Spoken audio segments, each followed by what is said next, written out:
Dan oleh karena itu banyak sekali kita yang sudah membangun branding bimbel kita di online, membangun marketing bimbel kita di online, tapi tidak menemukan klien yang bisa nantinya berkunjung dan masuk ke dalam program bimbel kita.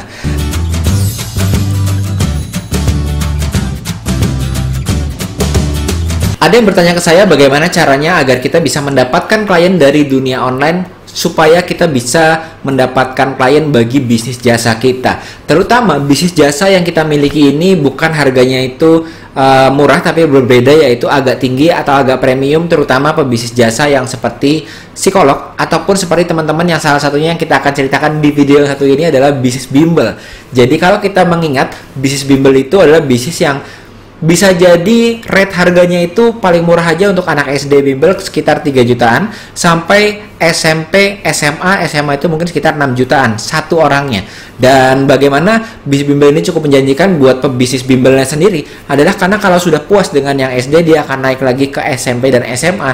Bisa jadi retentionnya atau tingkat mereka untuk terus belajar di bimbel tersebut akan terus menerus dari mulai SD, SMP, dan SMA. Jadi sangat menjanjikan, dan satu klien, satu orang yang kita dapatkan sebagai klien bisnis bimbel kita itu bisa jadi mendatangkan profit bagi bisnis kita dalam waktu yang panjang.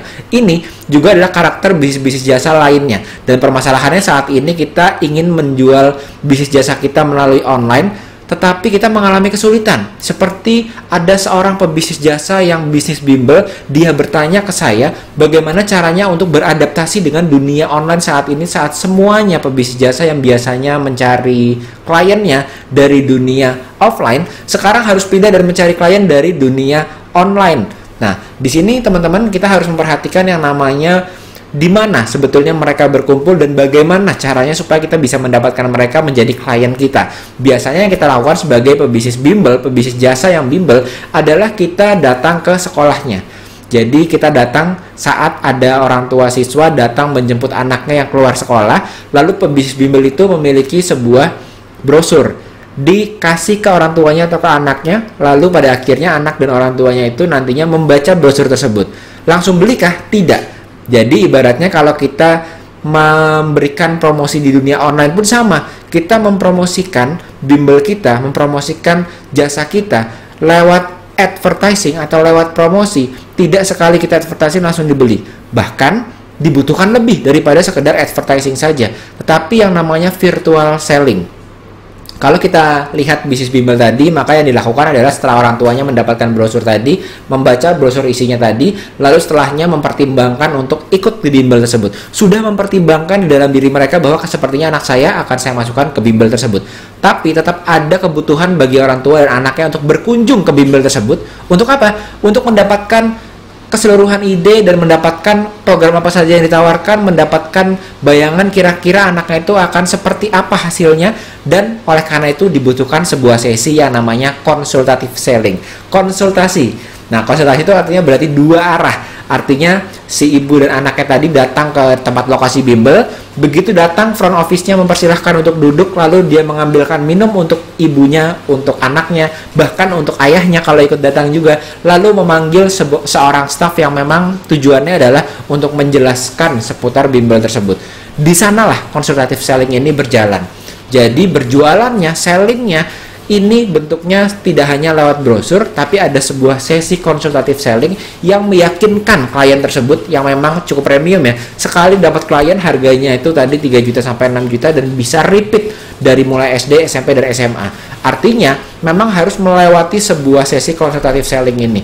Nah, di sini teman-teman biasanya kalau seseorang yang pebisnis jasa bimbel ini sudah meyakinkan orang tersebut, orang tuanya dan anaknya itu untuk pada akhirnya mengambil program bimbel, maka baru masuk ke yang namanya penawarannya. Diberikan brosur-brosur sudah dijelaskan, contoh-contoh kesuksesan bimbel tersebut sudah dijelaskan, mungkin juga kendalanya sudah dijawab semuanya. Setelahnya baru masuk ke tanda tangan kontraknya.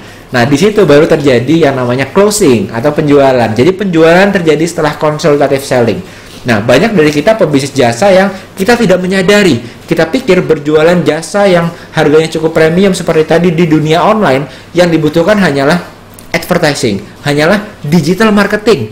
Kita sudah spending digital marketing, belajar sendiri, ataupun teman-teman memiliki agensi digital marketing, agensi konten, sudah spending, ternyata tidak ada hasilnya. Kenapa? Karena kita melupakan ada satu step yang namanya virtual selling atau digital selling. Jadi ada digital branding, digital marketing, dan digital selling. Terutama teman-teman yang memiliki bisnis jasa yang membutuhkan sesi konsultasi tadi, konsultatif selling, maka teman-teman nggak boleh melewatkan yang namanya digital selling. Yang bentuknya itu virtual, yaitu virtual selling. Maksudnya apa? Memindahkan sesi konsultasi tadi dari offline tadi saat orang tuanya datang bersama dengan anaknya, bersama dengan ayahnya, tanya jawab mengenai bimbel tadi, ini semua dipindahkan ke online. Inilah namanya yang namanya virtual selling. Dan oleh karena itu banyak sekali kita yang sudah membangun branding bimbel kita di online, membangun marketing bimbel kita di online, tapi tidak menemukan klien yang bisa nantinya berkunjung dan masuk ke dalam program bimbel kita.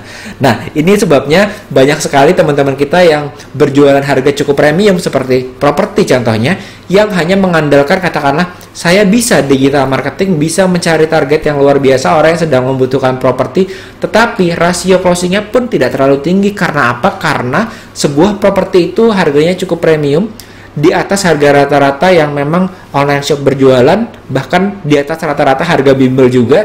Lalu dengan produk premium sudah pasti seorang klien itu memiliki resiko secara personal yang cukup besar. Artinya resiko ini perlu di-handling secara personal oleh si agentnya, oleh si salesman-nya. Dan oleh karena itu closing property pun membutuhkan yang namanya virtual selling, yang dilakukan memang secara digital atau digital selling di sebuah ruangan tertentu di mana kita bisa memindahkan face to face meeting kita ke dalam situ, ke dalam ruangan itu, sehingga terbangun yang namanya trust yang lebih tinggi dari relationship yang ada di antara si penjualnya, si salesman-nya, dan juga si klien tersebut. Dan itulah caranya supaya kita, seorang pebisnis jasa ataupun teman-teman yang menjual produk yang memang cukup beresiko karena harganya cukup premium atau membutuhkan edukasi yang agak kompleks seperti halnya properti, membutuhkan penjelasan yang tidak sesimpel menggunakan landing page atau website saja lalu orang langsung klik beli ya, seperti kita membeli fashion atau membeli barang-barang lainnya di online shop. Nah, oleh karena itu teman-teman, semoga saat ini teman-teman bisa menambahkan model baru di produk teman-teman, di jasa teman-teman, yaitu virtual selling, sehingga bisa menaikkan conversion rate teman-teman dari yang tadinya mungkin teman-teman hanya menguasai digital marketing saja tanpa ada elemen dari virtual selling. Saat ini teman-teman bisa masuk ke yang namanya virtual selling untuk meningkatkan konversi klien premium dari online. Oke teman-teman, sampai sini dulu sharing saya seputar virtual selling, dan jangan lupa teman-teman untuk elevate your mindset and start your success journey today. Saya Yosef Abbas dari Sekolah Pebisnis. Sampai jumpa di video yang selanjutnya. Dadah.